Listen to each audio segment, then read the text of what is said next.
Welcome to Pen Positive Outclass. This is Vinod Narayan.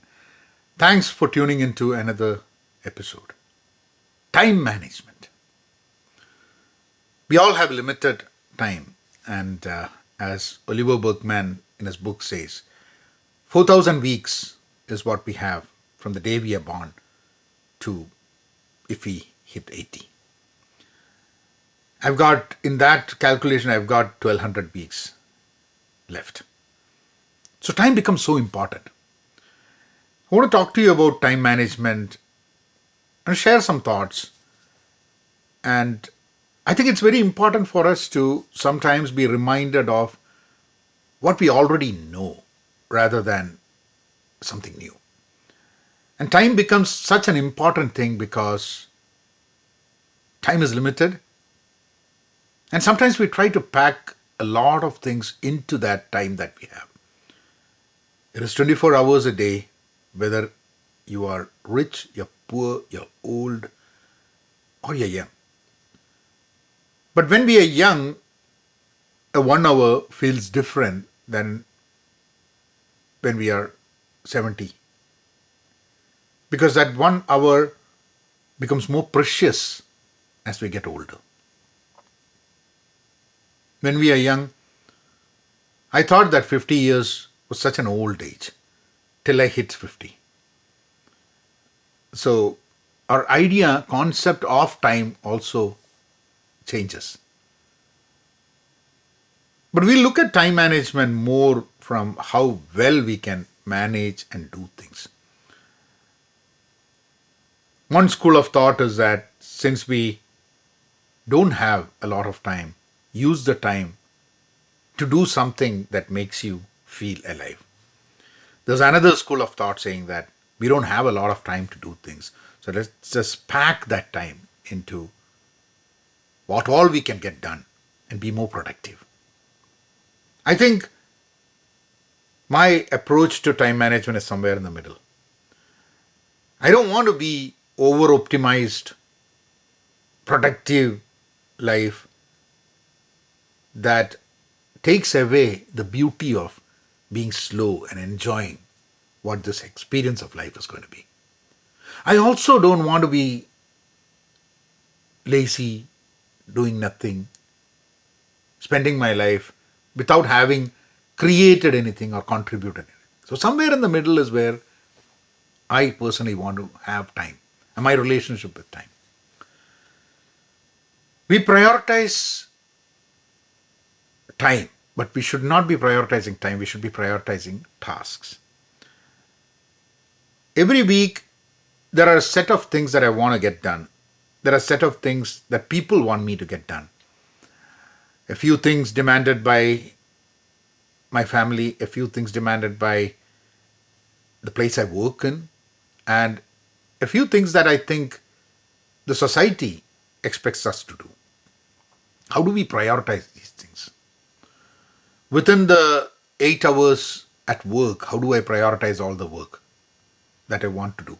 How do I prioritize that tasks? Outside work, when I spend time with my family, how do I prioritize what is most important? Prioritization is not easy. Even people who have succeeded in life sometimes find it very difficult to prioritize. What is important to us? What creates maximum value? If I've got only 8 hours to spend at work, how do I make sure that the time I spend at work creates maximum value for the company that I work? That prioritization is a skill that we should learn. And if we don't know prioritization, if we cannot prioritize tasks, time management becomes such a drudgery. It becomes so painful. Michael Hyatt, the author, said that what gets scheduled gets done. And it's very important because there are people who, when they meet me, they tell me, hey, I need to sync up with you to do something. And for 3 months, 4 months, they just tell me that they need to sync up with me. They never schedule a time to sync up. So I started telling them, whenever I hear them saying that they want to sync up with me, I say, I mean, my calendar is up to date. You will only sync up with me if you schedule a time for it. And unless we schedule something, we cannot expect magic to happen and things to happen. It's very important to schedule what we need to do. That doesn't mean blocking your calendar for 3 hours and not doing anything. And it just makes it difficult for other people to set up something or schedule something with you. But if you really need something, if you really want something to get done, schedule a time for it and do it at that time. The urgency trap, time management, urgency trap is it's a very important thing. I think it was Stephen Covey's book where I read first about things that we have to do or things that other people expect us to do. The urgent, unimportant, the important but not urgent, the important, urgent, and it's a 4 quadrants in which you try to figure out what are the urgent things that are important. If a kid falls in front of us and has a bruise, it is urgent to take care of that. It's important as well. But a phone call that comes, which is just you don't know who it is. It might seem urgent, but it is not important. A ping that comes on Slack, an email that comes, a message, a WhatsApp. How do you know whether that is important? How do you know? Every notification tells you it is urgent, but every notification is not urgent. So when I work, most of my communication happens in Slack, not in emails. And also there are tools in which I work where there's a notification tab. I spend time in the morning going through those notifications, looking at what is important, addressing them, and then going on with. But I don't look at it every now and then. This is a problem that happens with social media where you open the social media and check it every 10 minutes, 15 minutes, and it is not important. But there is a sense of urgency that comes, which is actually taking our time away from things that are really important for us to do. So managing notification becomes part of the time management principle, at least in the new world that we live in. Time blocking is very important. So when we do agile approach, we have these sprints, which are time boxes of 1 week to 4 weeks. Typically we do 2 weeks. So when you time box something to 2 weeks, that gives us clarity. That enables us to do things that are most important. So you start a week and you end it with a clarity of going towards something. We work towards achieving something at the end of the week. We might have 15 tasks or 15 things that we want to get done in 2 weeks. And we work through that. The 16th thing that comes is of less priority. So we're focusing on the 15 things and then we move forward. So time boxing creates a lot of clarity. Whether you do a time boxing every week, every day, every 2 weeks, that time boxing gives us clarity. In terms of the time that we have and the way the time is progressing, the way the time is losing, and the amount of time we are spending in doing each of those activities. So if you take a 2 weeks sprint and time box it and start working, mid-sprint you can look at it and say, out of the 15 tasks, only 5 are done. Oh, so what happens to the next 10 things? If 5 things took 1 week, will the other 10 things be able to finish in the next